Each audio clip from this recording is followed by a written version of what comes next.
oturursunuz evdə monitorun qabağında, dönürsünüz monitor şirinə. Gəlin sizə qəbul imtahanlarında yanlış etdiyiniz doğrulardan danışım. Bu videomuzu sona qədər izlə və get qəbulda situasiya suallarını, yəni mətnə çox da vaxt itirmədən yaz, çıx. Deməli belə, özü də bilirsiniz də ən çox bal verir, düzdürmü? Gələk əsas məsələyə. Bu qrupumuza da istəsəz qoşularsınız. May ayının 27-dən ikinci şans üçün başlayacaq. Nömrələri də burada görürsünüz aşağıda. Belə. İndi belə, gəlin belə danışaq biz. Nədən başlayaq? Azərbaycan ilə başlayaq. Sonra da ardınca ədəbiyyata keçək. Düzdürmü? İndi belə bir mətn açmışam uşaqlar. Bu Dimin 20 sınaq toplusundandır. Səhv eləmirəmsə 16-cı mətn olmalıdır. Fərqi yoxdur mətnin. Bax, təsəvvür edin. Nə edirsiniz imtahanda? Girdiniz, məsələn, o situasiya mətnini görürsünüz də. Yəni az qala elə buraxılışdakı mətnlər qədərdir. Uzun bir şey. Deməli, uşaqların yanlış elədiyi məsələ nədir? Açırlar buranı, başlayırlar oxumağa. Oxudu, gəldi. 3 dənə sualdır da cəmi. 3 suala görə bu qədər mətni oxuyur. Sonra suala keçəndə təzədən başlayır oxuyur. Hər sualda da bir dəfə oxuyur, olur neçə dəfə? 4 dəfə. Və nədir? Vaxt alır. Nə edəcəyik? Suala baxırıq. Birinci uşaqlar, mütləq belə eləyin. Ha, yəni o yanı bu yanı yoxdur. 3 dənə sual da bala çox deyil ki. Buraxılışda bunu deyirdim, deyir Cay müəllim, 20 dənə suala baxaq, sonra mətnə baxaq, nə bilim. Baxırsınız. Suala baxıram. Mətnin məzmununa əsaslanmaqla tünd qara şriftlə verilmiş cümləyə məcazi mənalı ifadə artıraraq yenidən yazın. Təsəvvür edin. Məsələn, sual onsuz da belə düşür də. Məsələn, bu suala görə mətni gedib oxumağa dəyməz. Həmin o qara hərflərlə olan yeri tapırsan, düzdürmü? O ailəsinə dəstək olmaq üçün kiçik yaşlarından zəhmətə qatlaşmalı olur. Deməli, o ailəsinə dəstək olmaq üçün kiçik yaşlarından çiynini özündən ağır yükün altına salmalı olur. Məsələn. Və yaxud da ağır yüklərin altına girməli olur. Məcazi məna artırdıqmı? Yazdıq, düzdür. Və yaxud da hansısa bir kimi filan təşbihdən artırıb yaza bilərsiniz. Tutaq ki, belə bir şey deyim. Gördünüzmü? Heç mətni oxumamışıq hələ. Sualın birini yazdıq. İkinciyə baxırıq.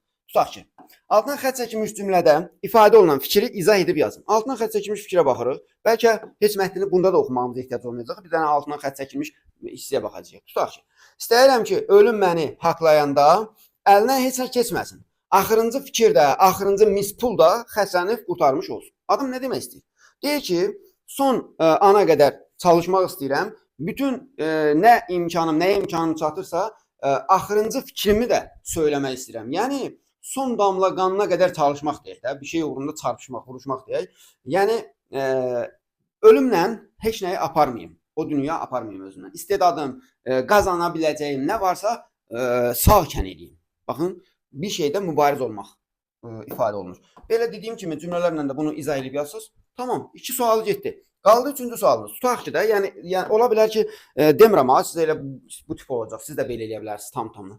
Mən seçməmişəm də mətni. Təsadüfi qabağıma çıxan bir mətn seçmişəm. Amma ən azından oxuyacamsa da, bu 3 sualdan sonra bir dəfə oxuyacam da. Məsələn, suala baxıram 30-cu sualda. Mətnə əsasən Jack Londonun böyük bir yazıcı kimi yetişməsinə səbəb olan amillər yazın. Oxuya bilərəm mətni bir dəfə. Buna görə oxuyaram. Amma lap belə 3-ünə görə də oxuyaram. Amma bir dəfə oxuyacam da. 3 sualı oxudum, sonra bir dəfə oxuyacam. 3 suala birinci baxmaq lazım uşaqlar. Və sonra indi heç mən buna görə də oxumaram yeri gəlsə. Məsələn, bir yazıcı kimi yetişməsində nə olub? Yəqin ki, əzmkarlığı olar, əzmkarlığı. Belə deyək, yazıcıların əksəriyyətinə bunu demək olar. Məsələn, istedadlığı ola bilər, istedad.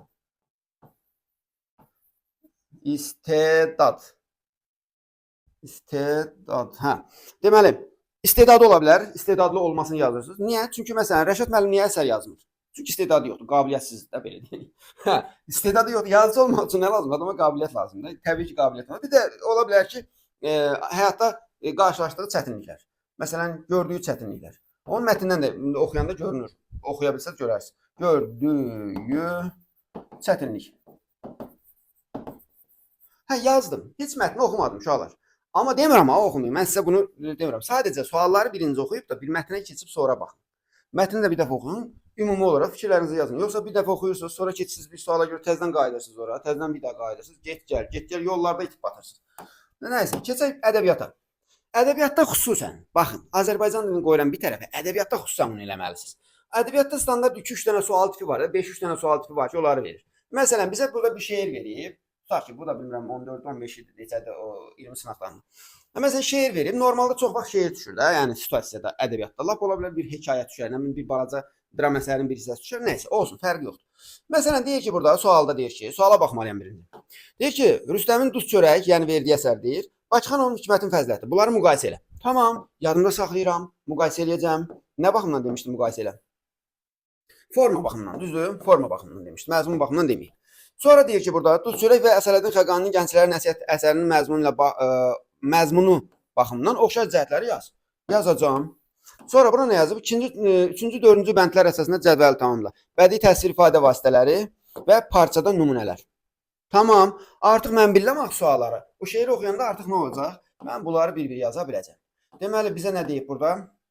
Duz çörək və Hikmətin fəziləti. Bunların formasını. Hikmətin fəziləti bilirik də. Hekayədir, mənzum hekayədir. Bunu ədəbiyyat oxuyanlar təbii ki bilirlər. Mənzum hekayədir. Orada da nədən danışır? Nəsihət verir, öyüd verir gənclərə. Yoxsa Hikmətin fəziləti o deyil? Yox, Hikmətin fəzilətində hekayədir, bəli. Bir alim üzüyünü göndərir falan edir. Nəysə, baxırım.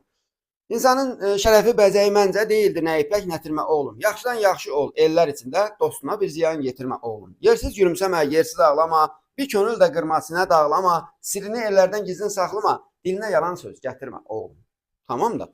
Qoşmadı mı? A, B, C, B. Sonra D, D, D, B. Oğlum. Qoşmadı. 11 hecadı saya bilərsiniz. Tutdum bunu. Tutdum seni, kedi səni, eləmi? 28-ə baxıram. Hikmətin fəziləti hekayə. Hekayədir. Sonra süjeti var. Təsvir təhkiyə əsasdır. Onu da yaza bilərəm. Bura nə yazıram? Qoşmadır. Qoşma. Sonra qafiyə quruluşunu yaza bilərəm. Birinci bənd A, B, C, B, sonra D, D, D, B. Hər misrasında 11 heca var. Misra daxili bölgü tutaq ki 6, 5, 5, 6 falan. Yazaram bura. Tamamladım mı? Formasını bildim. Keçirəm ikinci suala. Nə deyib mənə? Gənclərin Nəsihət əsərinin məzmunu ilə bağlı. Gənclərin Nəsihət əsərində nə deyir bizə? Öğüt verir də nəsihət. Burada da nə deyir? Gənclərə yenə burada da nəsihət verir. Deməli, məzmunla bağlı hər ikisində iki bəndə oxumuşam hələ. İkisində öğüt, nəsihət var. Nəsihət var. Sonra hər ikisində dostluq yüksək qiymətləndirilir deyəcəm. O dostuna bir ziyan yetirmə oğlum bir bənddə olmalıdır. Dostluq yüksək qiymətləndirilir. Yazdım bunda. Düzdür? Məzmunla bağlı oxşardır. Sonra gəlirəm bura. 3-cü, 4-cü bəndlərə deyir bizə. 3-cü, 4-cü bənd. Baxıram ora və nə edəcəm oradan? Təsvir ifadə vasitələri tapacağam. 3-cü bənddə deyir ki, yel qanadlı illər ömürdən gedir, insan zəhməti ilə kamala yetir. Elə yel qanadlı epitetdir, düzdürmü? Bağında nərgizlər, lalələr bitir, tikanlar, qanqallar bitirmə oğlum. Oxu öydümü sən sətir, qoy yaxsın hər zaman dilindən ətir. Qazancını itir, malını itir, ancaq duz çörəyi itirmə oğlum. Baxın, itir, təkrirlər varmı? Təkrirlər var. Oxu öydümü sən sətir. İnversiya varmı? Var. Yazıram bura. Təsvir ifadə deyib də. İnversiya. Sonra nə dedim? Təkrir. Bir dənə təsvir, bir dənə ifadə yazsam daha yaxşı olur. Mən elə deyirəm də. Məsələn, burada haradaydı? Yel qanadlı illər ömürdən keçir deyir də. 3 tutaq yazıram. Epitet. Yel qanadlı. Məsələn, bəhs eləyər də. İnversiya orada nümunənin bir yazıram misranı. Təkrir bayaq dedim. Qazancını itir, malını itir. Epitet də yel qanadlı yazıram. Gördünüz mü? Uşaqlar, birinci mətni oxumaqdan çəkinin. Birinci suallar 3 dənə sualdır da. Yəni böyük bir şey deyil.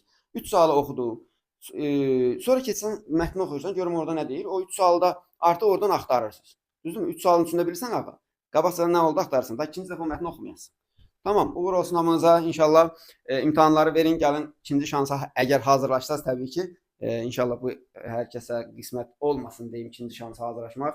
Elə bər başdan balınızı toplayasınız. Amma olanlar da gəlib bizdən hazırlaşa bilər. Başqa hazırlığa getməyə ehtiyac yoxdur. Oturursunuz evdə monitorun qabağında, dönürsünüz monitor şirininə və belə də ortalığı yakırsınız. Oldu, uğur olsun.